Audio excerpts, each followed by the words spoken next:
All right, welcome back to Keepin' the Comic, and we're jumping back into Predator versus Black Panther with issue number 3 here. And it's here where the Black Panther finds out a secret that the previous leaders of Wakanda kept from their people that is now coming full circle with these predators being here.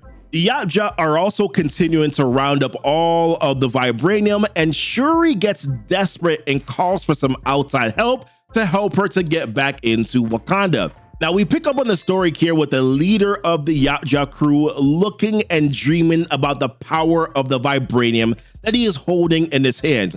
He can feel the energy pulsing through his arms, his bones, and the armoring of his skin. He can imagine his body being the center of an arsenal with weapons and travel warships. He can imagine sitting on a throne of vibranium with his brother's skull decorating the walls, because remember now, he does have a vendetta versus his brother who left them strapped to a pole, leaving him to die.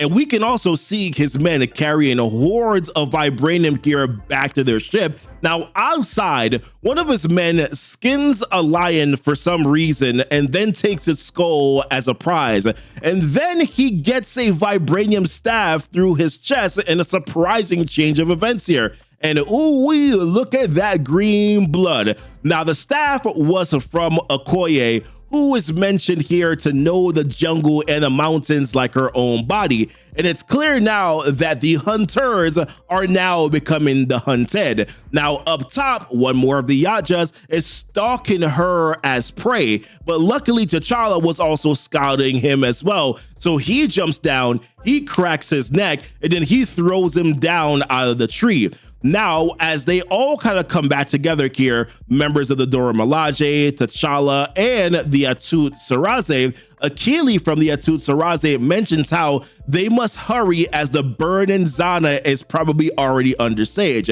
Now, T'Challa is like, okay, we will hurry, but we have to be smart about it here because the Predators, they've caught us off guard before, but now we know the face of the enemy. And what he's trying to figure out here is like, what have we learned? We've learned that they are hunters, but there are so many places to hunt. So why exactly would they want to hunt here in Wakanda? What exactly is it that they want? And it is here where T'Challa realizes it's what he's actually feared here is that they want the vibranium. And then he tells everyone that they must hurry. They must get over to the Great Mound. But here's the thing, little does T'Challa know that they're already over there already. Now, if we remember here, Shuri and Magikina, they are outside of the Wakandan walls because when they try to come back in, the Yatja stopped and prevented them from being able to come back in, which is where their ship and their plane crashed down. So Shuri realizes that although they are locked out, that whatever is inside is currently right now trying to pull her back in,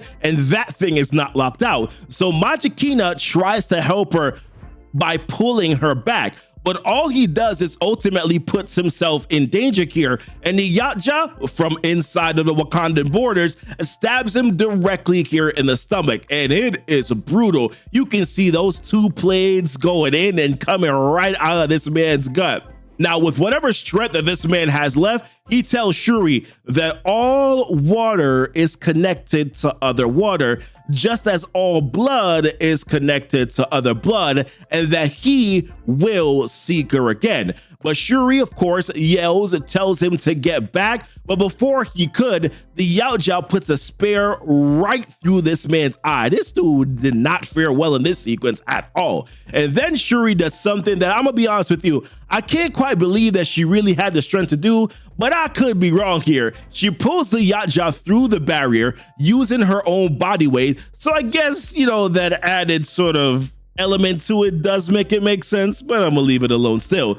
Now, she does pull out the spear out of Magikina's eye, which is rather a graphic image, by the way. Now, this Yatja, for some reason, replays Magikina's message on his comms and says all blood is connected to other blood. The blood that he was thinking about was quite different because he throws a 4-pronged razor gear right at Shuri. Now, Shuri realizes that while her comms are no longer connected to Wakanda because they did shut that off too, that she can still communicate here with the outside world. Now, while she gets hit with that razor, which causes some blood, of course, as you can imagine, she sends the message. She's like, listen, whoever might be listening, this is Princess Shuri of Wakanda, and we are under attack, and my nation, we need your help, as she continues to fight this predator. Now, back with the Black Panther, this is where things get really interesting here. So T'Challa is reflecting on how this whole attack for the Predator started in the first place. And in his thoughts, he's saying to himself, like, sometimes as king, it was better for him to guard his words and his decisions. How he felt the more of himself that he shared, the more people felt they could claim and then question him. How there was strength in a silence as there is in a mask. He feels like he needs to be silent now because ultimately he's afraid. So you may ask the question, afraid of what? Well, he's afraid of what he learned when the Yatja struck him, when he fell into the swamp of mud, and when the darkness came, and when he visited the ancestral plane. So this is where we get to see that the Black Panther had met with his grandfather, Azuri. And can I say how much I love how clean his outfit and the markings look on him right now? It looks really good. It is also here where we find out that this is not the first time that Wakanda has faced the Predators, which was something that we kind of knew already, but it wasn't really confirmed yet, because back in issue #1, we saw that the Predator's father, he already had a vibranium staff. This is the same staff that he gave to the Predator's brother. We also saw the Predator scan that staff that his brother had to find the source of its power, which is what has led this Predator right now to Wakanda. So Azuri continues to say how they came for the hunt, but then they stayed for the vibranium, which is kind of funny because this Predator here, he came for the vibranium and they're staying for the hunt. He also mentions how 500 of them died before it was all over, how they burned their bodies but studied their weapons, that it was their cloaking technology that inspired the perimeter shield, as well as the Predator's greed for blood and vibranium. And this was the reason why even Azuri, when he was the Black Panther, was an isolationist, as they called him. He wanted to protect Wakanda from these predators and from all predators, to the point where he didn't even tell anybody about it at all. They buried all of the evidence, and how now he's saying to T'Challa, it is his responsibility now. How the Predator will leave nothing but bones and ash left in Wakanda if the predators get their way, and that they have to be stopped. And then right after that, we see our current Black Panther here launching after 2 predators, and they take them down. Now, Black Panther and also the Dora Milaje here, and then they proceed to march on here because they believe that they have the weapon of surprise.